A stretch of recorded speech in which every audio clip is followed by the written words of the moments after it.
ദൈവ തിരുനാമത്തിന് മഹത്വമുണ്ടാകട്ടെ. ആവർത്തന പുസ്തകം 32:11.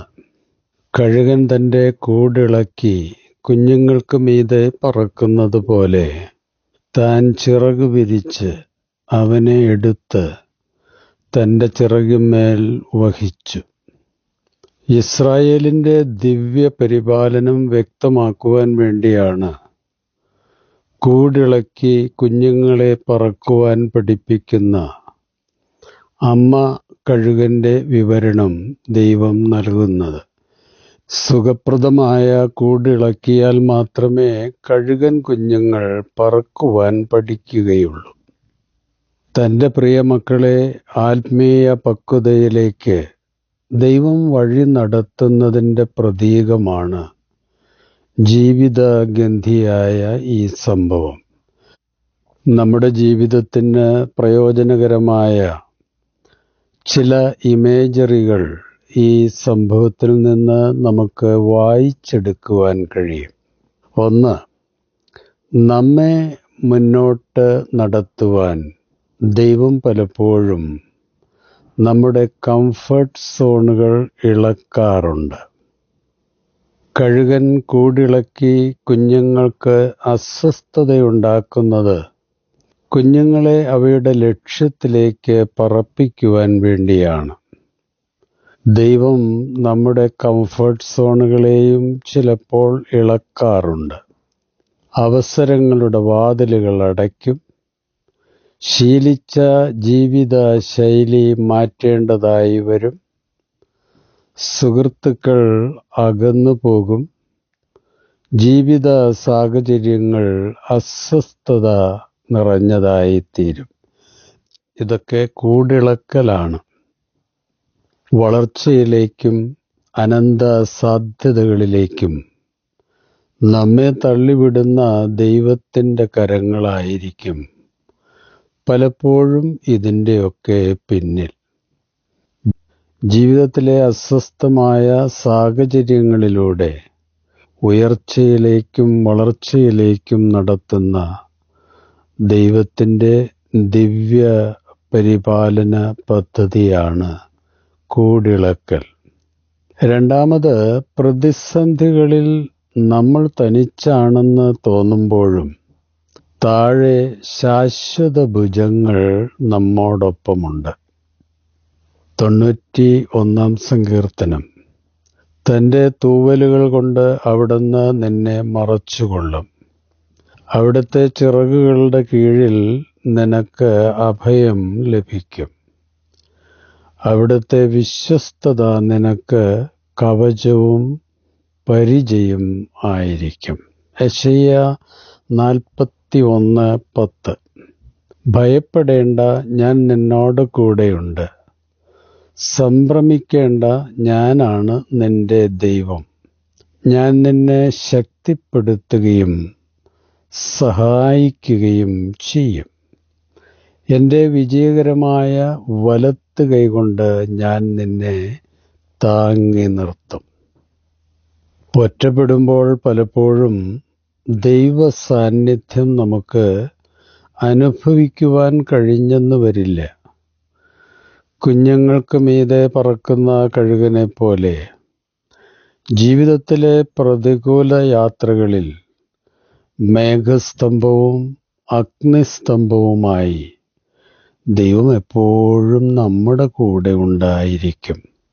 അല്ലെങ്കിൽ ഇവിടം വരെ നമ്മൾ ഒരിക്കലും എത്തുമായിരുന്നില്ല പ്രിയരെ.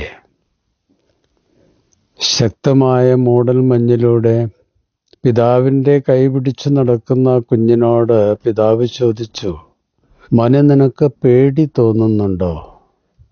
അവൻ പറഞ്ഞു, ഡാഡിയുടെ കയ്യിൽ പിടിച്ചിരിക്കുന്നത് കൊണ്ട് എനിക്ക് പേടിയില്ല. അതാണ് വിശ്വാസം. നമ്മൾ ഒറ്റയ്ക്കല്ല, അനാഥരും അവഗണിക്കപ്പെട്ടവരുമല്ല. കരുണയുള്ള അപ്പൻ്റെ ദയാദൃഷ്ടി എന്നും എപ്പോഴും നമ്മുടെ മേലുണ്ട്. കരുത്തുള്ള കരങ്ങളിലാണ് നമ്മൾ പിടിച്ചിരിക്കുന്നത് ഇതൊക്കെയാണ് നമ്മുടെ വിശ്വാസത്തിൻ്റെ അടിസ്ഥാനങ്ങൾ. പിന്നെ എന്തിനാ പേടിക്കുന്നേ? ചിലപ്പോൾ നമ്മൾ വീഴുവാൻ ദൈവം അനുവദിക്കാറുണ്ട്. പക്ഷേ തകർന്നു പോകാനും പരാജയപ്പെടുവാനും ഇടവരുത്തില്ല എന്നതാണ് മൂന്നാമത്തെ ആത്മീയ മർമ്മം. 37-ാം സങ്കീർത്തനം. മനുഷ്യന്റെ പാദങ്ങളെ നയിക്കുന്നത് കർത്താവാണ്. തനിക്ക് പ്രീതികരമായി നടക്കുന്നവനെ അവിടുന്ന് സുസ്ഥിരനാക്കും. അവൻ വീണേക്കാം, എന്നാൽ അത് മാരകമായിരിക്കില്ല. കർത്താവ് അവന്റെ കരങ്ങളിൽ പിടിച്ചിട്ടുണ്ട്. യെശയ്യാ 46:4. നിങ്ങളുടെ വാർദ്ധക്യം വരെയും ഞാൻ അങ്ങനെ തന്നെ ആയിരിക്കും. നിങ്ങൾക്ക് നര ബാധിക്കുമ്പോഴും ഞാൻ നിങ്ങളെ വഹിക്കും. ഞാൻ നിങ്ങളെ സൃഷ്ടിച്ചു, നിങ്ങളെ വഹിക്കും, ചുമലിലേറ്റി രക്ഷിക്കുകയും ചെയ്യും. 2 കൊരിന്ത്യർ 4-ാം അധ്യായം. ഞങ്ങൾ എല്ലാ വിധത്തിലും ഞെരുക്കപ്പെടുന്നു, എങ്കിലും തകർക്കപ്പെടുന്നില്ല. വിഷമിപ്പിക്കപ്പെടുന്നു, എങ്കിലും നിരാശരാകുന്നില്ല. പീഡിപ്പിക്കപ്പെടുന്നുവെങ്കിലും ഉപേക്ഷിക്കപ്പെട്ടവരാകുന്നില്ല. അടിച്ചു വീഴ്ത്തപ്പെടുന്നുവെങ്കിലും നശിപ്പിക്കപ്പെടുന്നില്ല. കൂടിളക്കി കഴുകൻ കുഞ്ഞിനെ തള്ളിയിടുമ്പോൾ ഇളം ചിറകുകൾ അടിച്ച് അത് അഗാധത്തിലേക്ക് വീണുകൊണ്ടിരിക്കും. പക്ഷേ പാറക്കെട്ടുകളിൽ വീഴുന്നതിന് മുമ്പ് അമ്മ അതിനെ ചിറകുകളിൽ വഹിക്കും. വീണ്ടും അത് ആവർത്തിക്കും, വീണ്ടും ചിറകുകളിൽ വഹിക്കും. പറക്കുവാൻ പഠിക്കുന്നതുവരെ ഈ പരിശീലനം തുടരും. നമ്മുടെ ആത്മീയ വളർച്ചയ്ക്ക് ദൈവം ഇതുപോലെ നമ്മെയും പരിശീലിപ്പിക്കാറുണ്ട്. ചെറിയ വീഴ്ചകൾ അനുവദിക്കും. അത് തകർക്കുവാനല്ല, ശക്തരാക്കുവാൻ വേണ്ടിയാണ്. നിസ്സഹായതയിലാകുന്ന സാഹചര്യങ്ങളുണ്ടാക്കും. അത് ദൈവാശ്രയം പഠിപ്പിക്കുവാനാണ്. പരീക്ഷണങ്ങൾ ജീവിതത്തിൽ കടന്നു വരാൻ അനുവദിക്കും. അത് ആത്മീയ മസിലുകൾ ശക്തമാക്കുവാൻ വേണ്ടിയാണ്. ദൈവത്തിൻ്റെ ശാശ്വത ഭുജങ്ങൾ നമുക്ക് താഴെയുണ്ടെന്ന വിശ്വാസത്തോടെ ജീവിതത്തിൻ്റെ നീലാകാശത്ത് പറക്കുവാൻ അവൻ നമ്മെ പഠിപ്പിക്കും, പ്രാപ്തരാക്കും. തൻ്റെ മക്കളെ സമുന്നത ലക്ഷ്യത്തിലേക്ക് നയിക്കുവാൻ ദൈവത്തിന് വിസ്മയ പദ്ധതികളുണ്ട് എന്നതാണ് അവസാനത്തെ കാര്യം. സദൃശവാക്യം 3-ാം അധ്യായം. പൂർണ്ണ ഹൃദയത്തോടെ ദൈവത്തിൽ വിശ്വാസമർപ്പിക്കുക. സ്വന്തം ബുദ്ധിയെ ആശ്രയിക്കരുത്. നിന്റെ എല്ലാ പ്രവൃത്തികളും ദൈവ വിചാരത്തോടെ ആകട്ടെ. അവിടുന്ന് നിനക്ക് വഴി തെളിച്ചു തരും. സങ്കീർത്തനങ്ങൾ 23. കർത്താവാണ് എൻ്റെ ഇടയൻ, എനിക്ക് ഒന്നിനും കുറവുണ്ടാവില്ല. പച്ചയായ പുൽത്തകിടിയിൽ അവിടുന്ന് എനിക്ക് വിശ്രമം നൽകുന്നു. പ്രശാന്തമായ ജലാശയത്തിലേക്ക് അവിടുന്ന് എന്നെ നയിക്കുന്നു. അവിടുന്ന് എനിക്ക് ഉന്മേഷം നൽകുന്നു. തൻ്റെ നാമത്തെ പ്രതി നീതിയുടെ പാതയിൽ എന്നെ നടത്തുന്നു. നമ്മുടെ വളർച്ച, പക്വത, ജീവിതപ്രയാണം എന്നിവയ്ക്കായി വഴിയൊരുക്കി വഴി നടത്തുന്നത് ദൈവമാണ്. നിർത്തുന്നതും നടത്തുന്നതും ഉയർത്തുന്നതും വഹിക്കുന്നതും സർവശക്തൻ്റെ വിസ്മയ കരങ്ങളാണ്. ക്രിസ്തീയ ജീവിതം ദൈവത്തിൻ്റെ നിയന്ത്രണത്തിലൂടെയുള്ള യാത്രയാണ്. ക്രിസ്തീയ ജീവിത വിജയത്തിൻ്റെ മർമ്മം നമ്മുടെ അമിത പരിശ്രമത്തിൻ്റെ അടിസ്ഥാനത്തിലല്ല, സർവശക്തനിലുള്ള പൂർണ്ണ ആശ്രയത്തിലാണ്. GPS ഉപയോഗിക്കുന്ന യാത്രക്കാരൻ അത് നൽകുന്ന നിർദ്ദേശങ്ങളെ ഒരിക്കലും അവഗണിക്കാറില്ല. യാത്രയുടെ അവസാന ഡെസ്റ്റിനേഷൻ വരെ സാറ്റലൈറ്റ് നോക്കിക്കാണുന്നുണ്ട് എന്ന വിശ്വാസം കൊണ്ടാണ് ഇടതും വലതും തിരിയാനും എക്സിറ്റ് എടുക്കുവാനും പറയുമ്പോൾ ചോദ്യം ചെയ്യാതെ അനുസരിക്കുന്നത്. അതുപോലെ നിത്യത വരെയുള്ള നമ്മുടെ വഴി നിത്യവും കാണുന്ന ദൈവത്തിൽ പൂർണ്ണമായി ആശ്രയിക്കുന്ന വിശ്വാസി പ്രതിസന്ധികളിലും ദുരന്തങ്ങളിലും പതറാതെ കർത്താവിൽ ആശ്രയിച്ച് സധൈര്യം മുന്നോട്ട് പോകും. കാഴ്ചയാലല്ല, വിശ്വാസത്താലെയാണ് ഈ ആത്മീയ യാത്ര.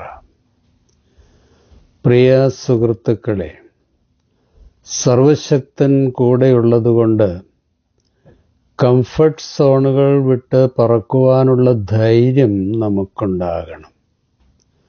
സുരക്ഷിതമെന്ന് കരുതുന്ന ജീവിത സംവിധാനങ്ങളെ ദൈവം ഇളക്കുന്നത് ഒരിക്കലും നമ്മെ വീഴ്ത്തുവാൻ വേണ്ടിയല്ല, ഉയർത്തുവാനാണ്.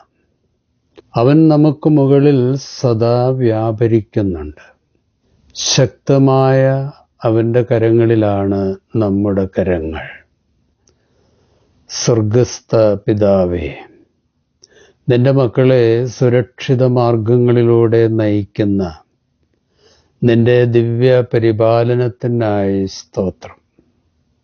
കർത്താവേ, ജീവിതത്തിലെ കംഫർട്ട് സോണുകളിലെ ഇളക്കങ്ങളും തകർച്ചകളും ഒറ്റപ്പെടുത്തലും എന്തിനാണെന്ന് പലപ്പോഴും ഞങ്ങൾ അറിയുന്നില്ല.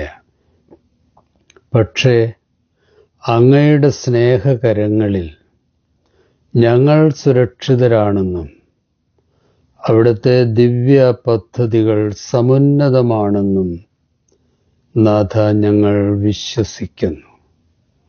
പിതാവേ, ഞങ്ങളുടെ സുരക്ഷിത താവളങ്ങൾ അവിടുന്ന് ഇളക്കുമ്പോൾ ഞങ്ങളുടെ ആത്മീയ വളർച്ചയ്ക്കു വേണ്ടിയുള്ള അങ്ങയുടെ വിസ്മയ പദ്ധതികളിൽ വിശ്വസിക്കാനുള്ള കൃപ തരയണമേ. ജീവിതം അനിശ്ചിതത്വം നിറഞ്ഞതും ആശ്വാസതീരം വളരെ അകലെയുമൊക്കെ ആകുമ്പോൾ അങ്ങയുടെ സാന്നിധ്യം ഞങ്ങളോടൊപ്പമുണ്ടെന്നും കൃത്യസമയത്ത് സുരക്ഷിതമായി ഞങ്ങളെ ശാശ്വത ലക്ഷ്യങ്ങളിൽ എത്തിക്കുമെന്നും വിശ്വസിക്കാനുള്ള ആശ്രയബോധം നാഥ ഞങ്ങൾക്ക് നൽകണമേ. കർത്താവേ, ഞങ്ങൾക്ക് അങ്ങയെ കാണുവാൻ കഴിയാത്തപ്പോൾ, പ്രാർത്ഥന വിഫലമാണ് എന്ന് തോന്നുമ്പോൾ, ഞങ്ങളുടെ ചിന്തകളിലും വികാരങ്ങളിലും ആശ്രയിക്കാതെ വിശ്വാസത്തിൽ ഉറച്ചു നിൽക്കുവാൻ നാഥ ഞങ്ങളെ പഠിപ്പിക്കണമേ. നിന്റെ സാന്നിധ്യം ഞങ്ങളോടൊപ്പമുണ്ട്. ഞങ്ങളുടെ ഓരോ ചുവടുവയ്പും അവിടുന്ന് ശ്രദ്ധിക്കുന്നുണ്ട്. ജീവിതത്തിലെ ഓരോ വഴിത്തിരിവുകളും അങ്ങയുടെ നിരീക്ഷണത്തിലാണ്. ഓരോ ശ്വാസനിശ്വാസവും അവിടുത്തെ നിയന്ത്രണത്തിലാണ് എന്നൊക്കെയുള്ള ഉത്തമ ബോധ്യത്തിൽ മുന്നോട്ട് പോകാൻ നാഥ ഞങ്ങൾക്ക് അമിത ബലം പകർന്നു തരയണമേ. പരിശുദ്ധാത്മാവേ, പരീക്ഷണങ്ങളിൽ തളരാതെ വളരുവാനും ചെറിയ വീഴ്ചയ്ക്ക് ശേഷം പ്രത്യാശയോടെ എഴുന്നേൽക്കുവാനും ഞങ്ങളുടെ നിയോഗങ്ങളുടെ ചക്രവാളങ്ങളെ ലക്ഷ്യമാക്കി മുന്നേറുവാനുമുള്ള വിസ്മയശക്തി ഞങ്ങൾക്ക് നൽകണമെന്ന് ക്രിസ്തുയേശുവിൻ്റെ വിസ്മയനാമത്തിൽ അപേക്ഷിക്കുന്നു. കൃപയോടെ കേൾക്കണമേ. ആമേൻ. ശുഭാശംസകളോടെ എ പി ജോർജച്ചൻ.